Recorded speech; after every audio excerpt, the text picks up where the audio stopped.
guys, Steve here from Blossom Racing. Gonna do a quick video today. How's everybody doing today? We're gonna do a video on installing 24 millimeter sleeves into your 33 millimeter carburetor.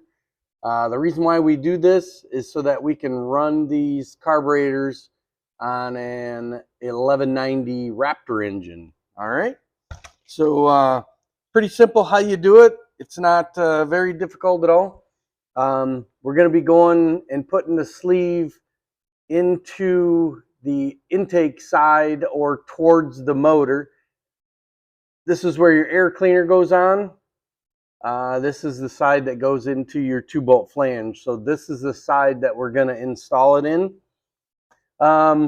Don't need a lot of tools. You need a center punch or one of these center little push punches.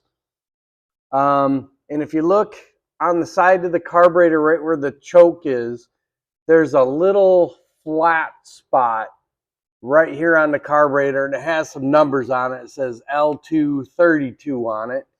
And basically what I'm going to do is take my little punch right about in the center of that flat spot right there and just push down and just basically get me a punch mark started there. Okay, that's one thing to do. The second thing that I'm going to do is take the actual sleeve, and if you look at the sleeve, there's no shoulder on this end. You got a little step right here, and then this end has a shoulder on it, and there is also a hole. This hole you want to line up with the fuel mixture screw. There's a hole in the fuel mixture screw, and that is the hole that would line up. So what I normally do is I take my sleeve like this, and right where the hole is, I just go a straight line right to the shoulder, and I'll just put a little mark right there. You can see how the hole is lined up with that mark, sort of. Let me get it straight. Slide it over just a little bit. There we go. That looks better. So now the hole is lined up with that mark. And all that mark's going to do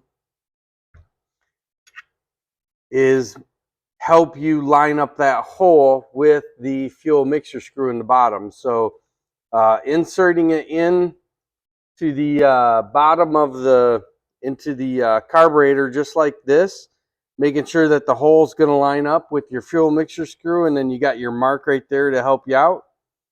Just push it right down in.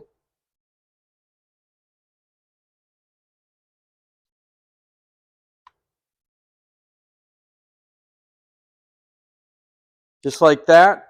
And when you push it down in, there's going to be a little space left right there, which is pretty simple to fix. Just grab a little rubber mallet, tap it down in, and if you look, my mark is right there, which is right in line with my fuel mixture screw. And then, to make sure that it's going to fit, or that it is lined up correctly, you're going to take the fuel mixture screw all the way out.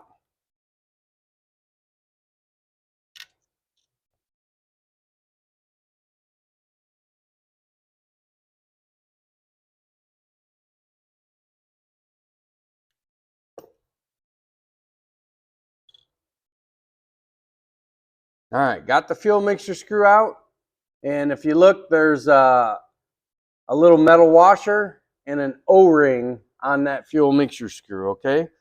Sometimes they like to stay in there, and sometimes they come right out. Next thing you're going to do is take a flashlight, shine it right inside the carburetor, and then you're going to look down into the area where the fuel mixture screw is, which is right here. That's where I took the fuel mixture screw out. And if I look down in there, you can see the light clear as day, which indicates that your hole is directly lined up with the fuel mixture screw, okay? So now that this is installed correctly, now we have to ensure that it doesn't vibrate and come out or turn. And that's what we're going to do with that little indentation that we put on the on that flat spot on the carburetor. So you can use any screw that you want, really. We use an 832. You can use a 1032. You can use a 1024. Whatever you want to use. So we're going to use an 832. So the tap chart calls for a 136 thousandths drill bit. So here's the drill bit. We'll chuck that up in the gun. And then I basically just come in, try to go straight in. Sometimes most of the time I'll put this carburetor in a vise so it's stationary so I can get in here nice and easy. But this is just a demonstration. I'm really not going to drill all the way through it this time. But basically you just get your, go to your center punch and drill right through that. You're going to drill all the way through that 24 millimeter sleeve that you just put in there and punch it, right through into the center. You're going to grab your 832 tap. You're going to run your tap all the way through it. Go inside, make sure you clean off the burr, that you're going to get from drilling through it. Once you do that, grab a hold of your 832 bolt, which is right here. Run that bolt in. Once you have it all the way in, look inside your sleeve and make sure that that bolt's not sticking out. If it is sticking out, just take it to the belt sander and shorten that bolt up so that it's smooth with the sleeve that you put in there. If you want to put a little bit of tiny blue Loctite on that bolt when you put it in, slide that back in, put that bolt in, tighten it down, just snug it. And then flip the carburetor back over. Shine your light in there just to verify that you're still lined up. We're still lined up. Everything still looks good.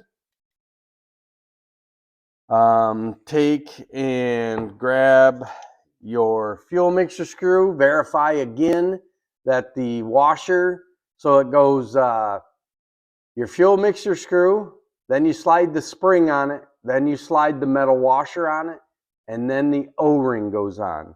And you're going to put that right back into its hole there where it goes. Screw it all the way down. We set ours at 3/4 of a turn out for all of our carburetors. So if you're doing somebody else's carburetor, you might want to check where your fuel mixer screw is set at before you remove it. Once you figure that out, just re-put it back in, reset it back to where it was. 1/2 and 3/4 turn out.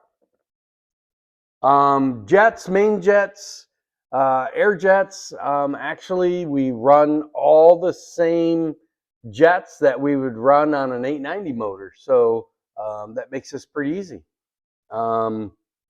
So basically there's how to install the 24 millimeter sleeve into the 33 millimeter carb.